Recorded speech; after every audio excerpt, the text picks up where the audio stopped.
What is Too Strong known for? We call out things and people say we expose. And some people say we're just scandalous. Some people say we just socialites. We don't know what we're talking about, but we're doing it for the funds. Guess what? It's a job. So let me talk to you about something that some of y'all may not be aware of, or some of you might be, but you're not fully on board with what's going on. Here we call out a lot of things, especially when it comes to things that affect a certain genre of people. Let's put it that way. I refuse to say it because I found something interesting going on, but we'll come back to that in a second.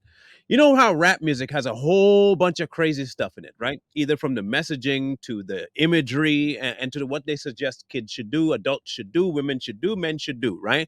Everything from the dirty, violent to the ratchet to the sexually oriented, all of it is in rap music. We call it all the time, and it's easy to see.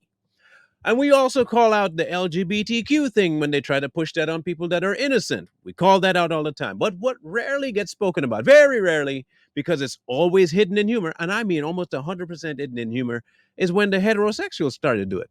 What do we mean by that? Okay, hear me out. We talk about the agenda of one side all the time. And trust me, it is their agenda. We're not saying that it's not. However, there is another part of their agenda that I think we've been ignoring, or at least people ain't talking about because the other one is so pervasive and being pushed so much. And this is the other side of the orientations of sex that people don't want to deal with. Now, you might think to yourself, that's the natural man with woman, woman with man. I get it. But should kids be hearing about it? You see what I mean? Like the whole sex ed thing in schools and stuff like that, that's for the parents to be teaching. We've had problems with that before, but not to the level that you're going to see in a book that we came across. What's the book? All right. Well, the name of the book is Brenda's Got a Beaver. Now, you might think to yourself, that's not too bad of a name, or sorry, Brenda's Beaver needs a barber. Can't say that too many times fast. Brenda's Beaver needs a barber. Now, on the surface, if you look at the book cover, you're thinking, okay, Brenda has a beaver, an actual animal beaver. But as you read the book, now, mind you, this is indeed a child's book. We verified that it is on sale and it can be given and purchased for the young. Okay, I want to make sure we have that first on the table. Leave that above board so nobody can say we don't know what we're talking. This is true. But this is more about the agenda that's not being spoken about as opposed to who it's targeting. Listen carefully. The book goes on to talk about ways that Brenda's beaver should not be carried around. Now, the innuendo is super strong in this book, and I mean super strong. You could not confuse it for anything but what it's trying to tell you about Brenda's beaver. Okay. From the shaving to the types of shaving to the exposure of it to people wanting to see it, people wanting to look. And when I tell you it gets crazy, it gets crazy. But because they've animated it in such a way that you're thinking they're talking about her beaver, you'd never, ever, ever want to look twice at it. So here's what we're trying to get across to people. When addressing this particular type of thing, the reason we say it's hidden in humor is because for all and it, look, we talked about this on multiple occasions too. When we have a group of people trying to push something on somebody else, and they will tell you it's at least it's straight, at least your son's straight, at least you don't, but it's still stuff they ain't supposed to be talking about. That kind of normally gets pushed to the side. Nobody wants to hear about it. Now talk to the scandalous LGBTQ stuff. Everyone's all over it. But you realize the detriment here? You realize the problem? What's the problem? The problem is both do damage. They both do. Both of them are going after an undeveloped mind, hoping to influence that undeveloped mind into thinking something it should not be thinking of before its time. This one isn't getting this traction, though. It's not being seen as nefarious. It's not being seen as bad. What it's being seen as is humor. There was this lady on either TikTok or Instagram that did a reading of it, right?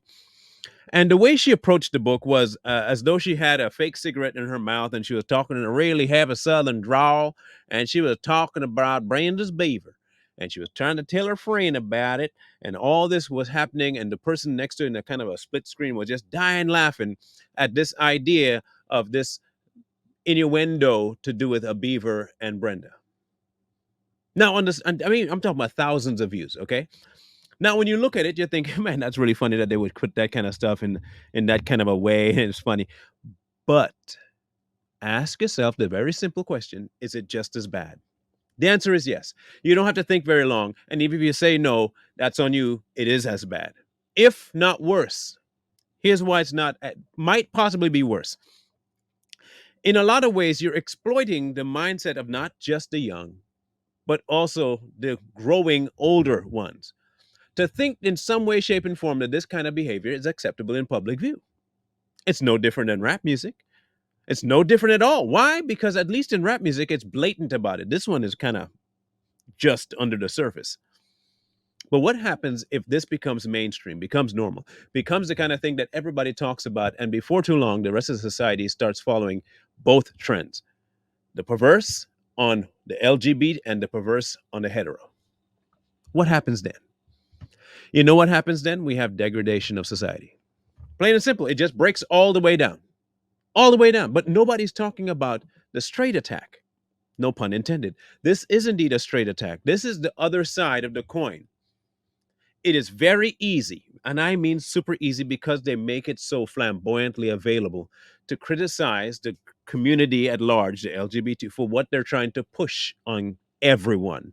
But it's become kind of difficult, unless, of course, we talk about it in rap music, to talk about the things that are taking place on the heterosexual side. When was the last time you heard anybody try and get rid of sex ed in school? No? Why? Oh, we think it's because it's straight stuff. It's regular. What are they teaching them though? Oh, you don't know. Okay, how about this? What exactly are they teaching young men and women? Let's just put it, suppose they go to a completely non woke school. Do you know what they're teaching them?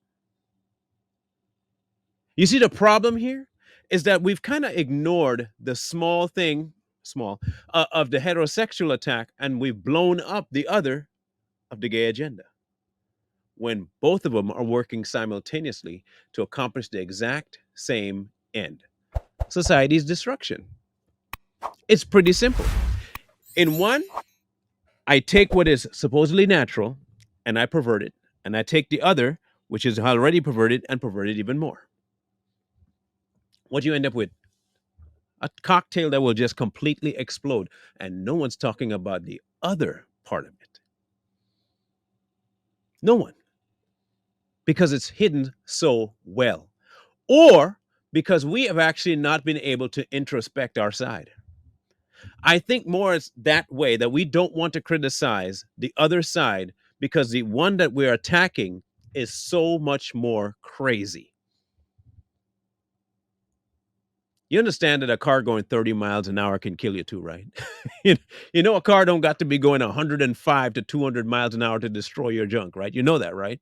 You know that at 30 miles an hour, if you get pinned between a car and a wall, you're gone. 30 miles, that's it. 25 miles, heck, you can get destroyed at 15 to 18 miles an hour. Why am I making that analogy? Just because it might seem safe, don't make it safe. Just because it seems that it's still a 2-ton piece of steel coming at you at 15 miles an hour. That's dangerous, right? So why is it that we can't see the similarities between that and pushing this type of thought process on anyone before they're ready? Because as a society, we become so decadent and so free for all that anything goes. But I think the bigger issue is more than that.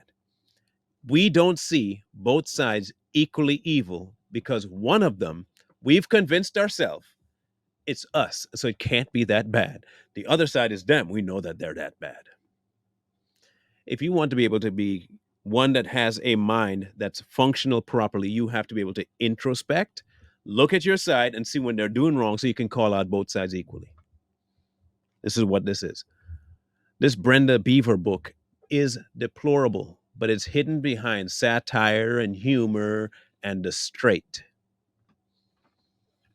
Both of these things, both the hetero and the homosexual, are just as detrimental when neither one of them line up with the correct.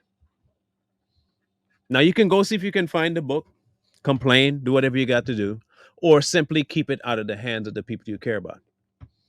But it's not going away because, unfortunately, I think we've ignored it for so long that it has become its own monster and is moving along quite fine. You want to know the first iteration of this? Do you remember Harlequin romances? Do you remember those? Remember those romance books that came out forever ago? and all they talk about is the hetero life, but they talk about it in very graphic ways. It is no different. None. It's just as bad as the agenda on the other side. Just one doesn't get spoken of. So our job bringing this to your attention is twofold. Don't ever think that the side that you're on, hear me out, the straight side, isn't just as perverse as the other. Don't ever think that. Don't. That's the instant you fall into the trap. Both sides are just equally as evil, especially when the agenda is one unified message. Get rid of morality. All the way. Just get rid of it. Whatever your inhibitions are, give into it. My advice to you guys out there, take every bit of these books with a grain of salt and check them against your moral compass. Those of us who have it still. Because at the end of the day, you have two choices to make. One's going to be right and one's going to be wrong. Choose wisely.